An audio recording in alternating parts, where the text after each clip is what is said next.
Welcome to Brainstorm MTG. I'm ELD, and this is another deck tech for Pauper, a format that I've been having a ton of fun with. So many of the decks are totally accessible. I mean, it's really hard to spend more than $100 on a Pauper deck, and the power level is really exceptional.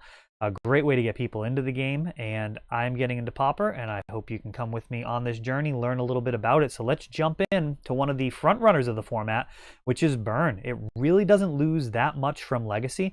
I believe Steve Johnson's list here is pretty representative of a typical list. There's a couple of different ways to build Burn, but we'll focus on this one. I think it may be the best option right now. This is his sideboard, though there are a lot of different ways that you can go with that.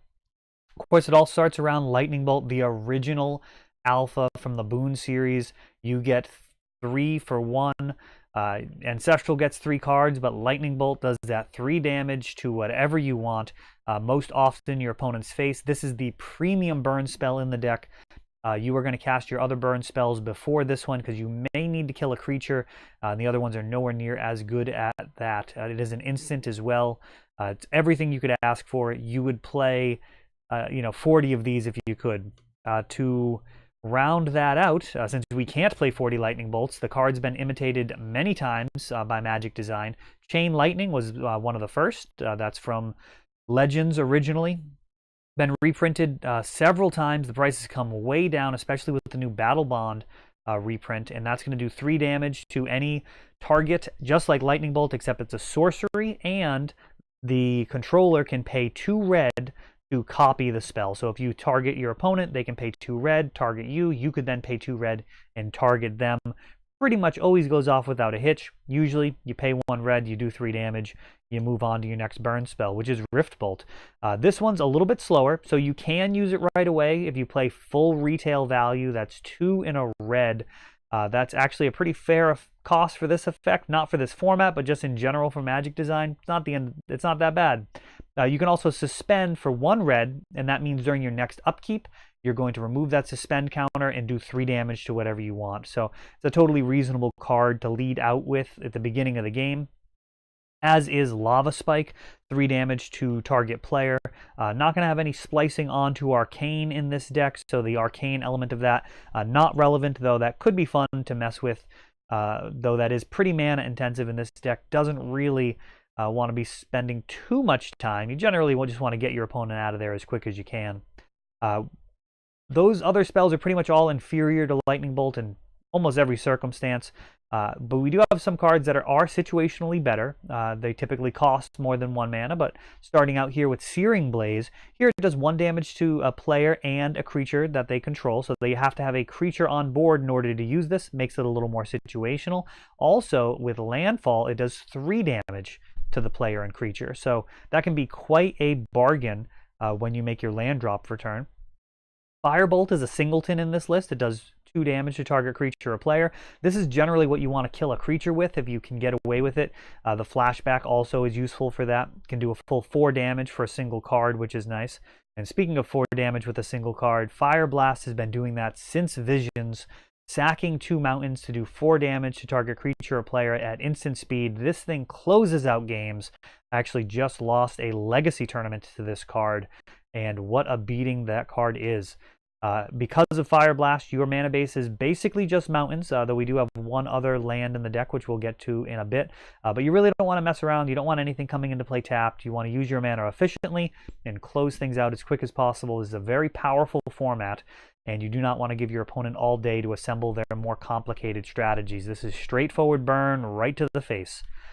Also complementing that, we've got Thunderous Wrath. Now this is 6 mana is not going to happen. You are going to need this to be a miracle.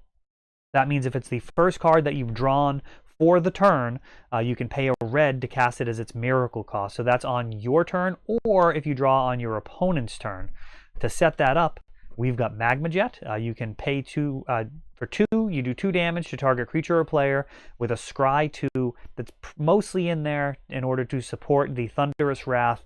Setting that up is a very worthwhile effect. Of course, it's not the end of the world to just go ahead and get those extra lands out of the way and make sure that everything you're drawing is just hot fire. And in order to draw on your opponent's turn, we've got Needle Drop. That'll do 1 damage to target creature or player that was dealt damage this turn. Draw a card. And we run a singleton copy of Forgotten Cave, which can be pretty disappointing if you really need it for mana, but otherwise you can cycle. Kind of lets you play 17.5 lands. Now for the creatures. So everything there is just a one-shot, one kill. You just throw it out there, either killing a creature or hopefully just targeting your opponent. In order to complement that, we've got some creatures that love to see spells being cast. So Firebrand Archer, a real powerhouse here for 1 and a red. Whenever you cast a non-creature spell, it deals 1 damage to each opponent. That is a really powerful effect. You can play many spells in a turn here. Everything, for the most part, costs 1 or less mana. You've got cantrips with Needle Drop. It can really add up a lot of extra cumulative damage one at a time, and that can be really difficult to stop with a card like Circle of Protection Red as well. Just doing that chip damage, you can really kind of close out those final few points of life, even if your opponent does draw a super powerful sideboard strategy against you. And then complementing that, we've got the Thermo Alchemist. Not quite as good, but it will untap every time you cast an instant or sorcery, and it taps to do a point of damage to each opponent. So basically, it has Defender. You can't attack with it. You're going to be tapping it during your opponent's end step, and then hopefully untapping it a little bit too as you play your instants. Or if you've got sorceries, you can tap it on your turn and get that extra value as well. Really, anytime you're casting a spell, is just adding +1 damage to it is essentially the way to think of that. Moving on to the sideboard, red does have some pretty powerful effects for controlling the board and a little bit of the stack. So Raze, it's only running a singleton copy. If Urzatron is a big part of your meta, then Raze is an excellent answer to that. There's also Molten Rain and a few other cards that you can run. But Raze is just 1 red mana, and that's going to allow you to break up Urzatron quickly before they get that full 7 mana boost that they get when they assemble all 3 pieces. Flaring Pain. Damage cannot be prevented this turn. With Flashback, that is a fantastic card for this strategy. Being able to push through things like Moment's Peace, Circle of Protection Red, anything that gives protection to a creature. All of those are completely nullified by this card with Flashback, so even if they have a counter spell, it's going to potentially go through. And then, of course, you can use it on multiple turns. You're running a full boat in this list of that card. It does so much work to keep your strategy online. Electrickery, 1 damage to each target creature you don't control. Overload for only 1 and a red. If you've watched any of these videos, you've seen a whole lot of 1-butts running around this format. Electrickery mops up a whole army on the other side. Elves does not want to see this card. Any of the fairy decks running Spellstutter Sprite, Fairy Miscreant. There's just so many 1-butts in Pauper that this card does tremendous work and at instant speed. Smash to Smithereens, another tremendous card here out of the sideboard. This is an eternal playable card. You've seen this in Legacy, even in Vintage. Destroys an artifact and does 3 damage to the artifact's controller for only 1 and a red. There are a ton of artifacts in this format, not just the Affinity deck, which is very powerful and popular, but also Prismatic Prism.